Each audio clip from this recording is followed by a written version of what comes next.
Fala galera, bom dia a todos, estamos aqui no Jeep Compass. Vou mostrar para vocês rapidamente como resolver esse rangido na suspensão dianteira, vamos lá? Eu vou mostrar para vocês, depois eu explico como esse barulho corre, beleza? Aí ó, Compass, certo? Se você tá de manhã, ou até mesmo depois de quente andando com o carro e dá um rangido. Vou mostrar para você como você resolver aí na tua própria garagem mesmo, entendeu? Vou pegar aqui só um minuto o spray, aqui ó. Você vai precisar disso aqui, ó. É um spray silicone, beleza? Esse modelo aqui é o spray silicone, vende até em supermercado. Você vai virar a roda, igual eu virei aqui, tudo pelo lado direito. Você vai, vou entrar com o celular pra você ver aqui, ó. Você não precisa nem desmontar o carro no chão mesmo, na garagem.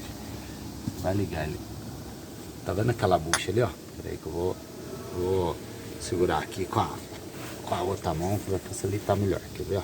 Peraí, aquela bucha ali, quer ver? Só um minutinho. Um minuto. Tá vendo aquela bucha ali na frente ali, ó? Essa barra aqui, ó, essa daí é a barra estabilizadora. Você vai bater um spray lá naquela bucha, lá de trás, ó. Lá de trás, lá, ó. Você pode observar, eu tô com o spray na mão. Essa aqui é a barra estabilizadora, eu vou jogar lá nela, ó. Opa, aí volta um pouco na câmera. Vai jogar lá nela, ó, igual eu tô fazendo. Aquela bucha lá de trás, certo? Se jogando lá naquela bucha, você vai acabar com o rangido. Entendeu? Ó, mais uma vez.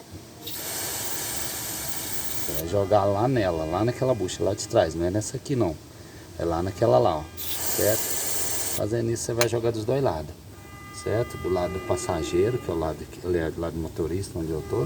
E depois do lado de lá. Você consegue jogar por cima também, eu vou jogar por cima pra você ver, ó. Olha lá, certo? Fazendo isso, peraí que eu vou tirar o celular, tá ruim, vou conversar. Fazendo isso você vai estar resolvendo esse barulho, esse rangido, entendeu? O que que acontece? Aquela barra ali, ela se movimenta dentro daquela bucha, movimenta para trás e para frente.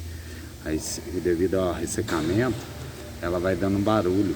Na hora que você passa no quebra-mola, faz nhaque, nhaque, nhaque, nhaque. Vai lá, lubrifica lá que você vai resolver o problema, beleza? Joga lá, silicone spray, beleza? Vou ficando por aqui, grande abraço aí, valeu!